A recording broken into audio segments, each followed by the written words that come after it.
आर्तभक्त कर्म व कर्मयोग की चरम सीमा। आर्तभक्त की महानता के बारे में कई कथाएं हैं।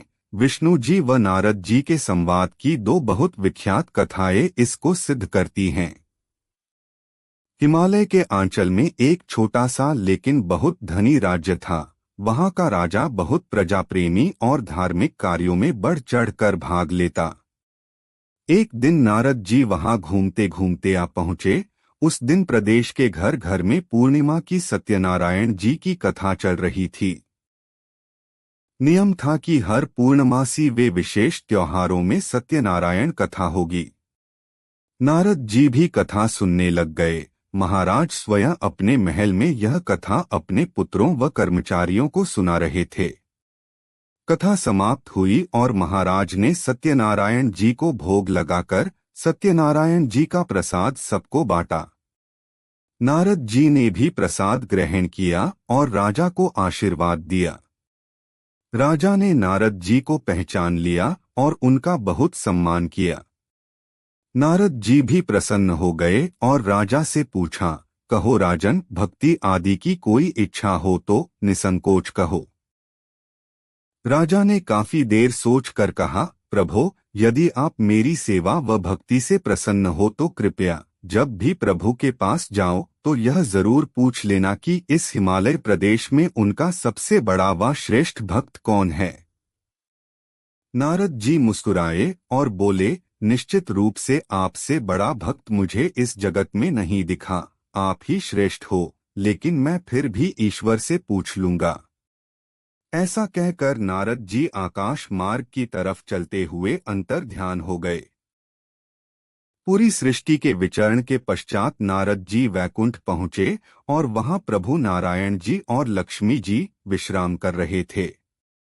नारद जी को आता देख लक्ष्मी जी स्वागत में उठ खड़ी हुई और नारद जी को सम्मान सहित आसन दिया। कुछ देर नारद जी ने प्रभु को सृष्टि के बारे में बताया और फिर कहा कि प्रभु, हिमालय के आंचल में आपका एक परम भक्त नरेश का राज्य है। उससे बड़ा भक्त मैंने पृथ्वी में नहीं देखा। प्रभु इस पर मुस्कुराए। नारद जी ने आगे कहा, प्रभु, उस नरेश ने एक प्रश्न किया है। वह जानना चाहता है कि आपकी दृष्टि में हिमालय क्षेत्र में आपका सबसे प्रिय और श्रेष्ठ भक्त कौन है। प्रभु ने अपनी आंखें बंद की और नारद जी से कहा, राजा के महल से कुछ कोस दूर दक्षिण दिशा में कोशी नदी के किनारे एक किसान रहता है। वह मेरा सबसे प्रिय भक्त है। मैं तो उसके निमंत्रण की सदा प्रतीक्षा में रहता हूँ। नारद जी को बहुत अजीब लगा और उनके चेहरे में असमंजस के भाव आ गए और प्रभु ने बोला, चलो उस प्रदेश चलते हैं। और दोनों तुरंत उस गांव में प्रकट हो गए जहां वह किसान रहता था। नारद जी ने देखा वह किसान अंधेरे मुंह उठा और सीधा अपनी गौशाला में जाकर साफ सफाई, गायों को चारा पानी आदि दिया और इतने में उसकी पत्नी भी आ गई और दोनों ने कुछ खा पीकर गायों का दूध दोहा और किसान उस दूध को ले जाकर पास के कस्बे में एक विक्रेता को दे आया। वापस आकर उसने अपनी गायों को थोड़ी देर के लिए चरागाह में छोड़ दिया और अपने बैलों को चारा देकर तैयार किया और अपने हल आदि की सफाई की। आज उसने कल का बचा हुआ आधा खेत जोतना था और उसी में पूरा दिन बीत गया।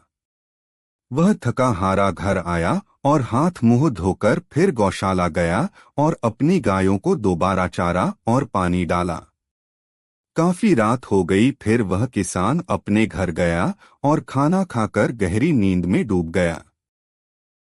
नारद जी मुस्कुराए और प्रभु से बोले, प्रभु, इसने तो एक बार भी आपका नाम नहीं लिया, ना ही इसने बराबर में स्थापित मंदिर में अपना सर झुकाया। यह कैसा प्रिय भक्त है आपका। प्रभु बोले, यही तो मेरा प्रियतम भक्त है। यह तुम इतनी आसानी से नहीं जान पाओगे। नारद जी बोले, प्रभु, आप मुझे बताए, मेरी प्रतिभा पर अविश्वास न करें, मैं निश्चित रूप से समझ जाऊंगा। प्रभु मुस्कराए और बोले, पहले तुमको एक परीक्षा देनी होगी। यदि सफल हुए तो मैं तुमको जरूर बता दूंगा कि यह किसान मेरा प्रियतम भक्त क्यों है। नारद जी बोले, मैं तैयार हूँ। प्रभु ने अपनी इच्छा से एक तैलीय द्रव से भरा पात्र प्रकट किया और नारद जी से कहा, यह वैकुंठ द्रव से भरा दिव्य पात्र है। इसमें यह द्रव तुम्हारी भक्ति है। इसे ध्यान से सामने वाले पर्वत में स्थित मंदिर तक पहुंचना है। ध्यान रहे कि यदि एक बूंद भक्ति भी गिरी तो तुम्हारी दिव्य शक्तियां एक महायुग के लिए लुप्त हो जाएंगी और तुम्हें एक युग मानव योनि में मृत्यु लोक में रहना होगा। यह सुनकर नारद जी डर गए। वह अपनी दिव्य शक्तियां अनंत लोकों के स्वतंत्र विचरण आदि को नहीं त्यागना चाहते थे और सबसे ऊपर वैकुंठ में फिर कभी प्रवेश नहीं मिलेगा। उनके मन में बहुत तनाव हो गया, लेकिन परीक्षा तो परीक्षा है, वह पहले ही हामी भर चुके थे। अब उन्होंने उस तैलीय पात्र को बहुत सावधानी और एकाग्रता से उठाया और एक एक कदम बहुत सोचकर बढ़ाने लगे।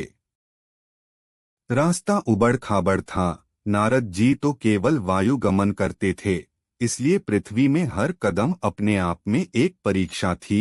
अब समय का भान नहीं था, केवल एक ही लक्ष्य था कि पात्र से एक बूंद भी तैलीय रूपी भक्ति न छलके और पहाड़ी के मंदिर तक का रास्ता पूरा हो जाए। धीरे धीरे नारद जी मंदिर पहुँचे। वहां प्रभु ने उनका स्वागत किया और कहा, वाह नारद, तुमने तो परीक्षा अच्छे से सफल कर ली। नारद जी गर्व से मुस्कुराए। तभी प्रभु ने बोला, अरे नारद, तुम तो मेरे सबसे बड़े भक्त हो। यह तो बताओ, इस परीक्षा के दौरान तुमने कितनी बार मेरा स्मरण किया और कितने बार मेरा नाम जोर जोर से जपा। नारद जी ने जैसे ही बोलने के लिए मुख खोला तभी उनको ज्ञात हुआ कि एक बार भी उनको प्रभु का ध्यान नहीं आया और रास्ते में क्या था क्या नहीं, यह भी नहीं दिखा। प्रभु नारद जी की दुविधा देखकर मुस्कुराए और बोले, आपको अब पता चल गया होगा कि मुझे यह किसान सबसे प्रिय क्यों है। कर्मयोगी और अपने कर्म में अपने लक्ष्य के लिए एकाग्र जन ही मेरे सबसे प्रिय भक्त है। मैंने उनको यह कार्य सौंपा है जैसे आपको सौंपा, और वे पूरी एकाग्रता से बिना भ्रमित हुए अपना कर्म कर रहे। मैं हमेशा इनके निमंत्रण की प्रतीक्षा करता हूँ, इसमें कोई संशय नहीं है। इस तरह प्रभु ने आर्त भक्त की महिमा को सिद्ध कर दिया और बताया कि क्यों आर्त भक्त उनके प्रियतम भक्त हैं।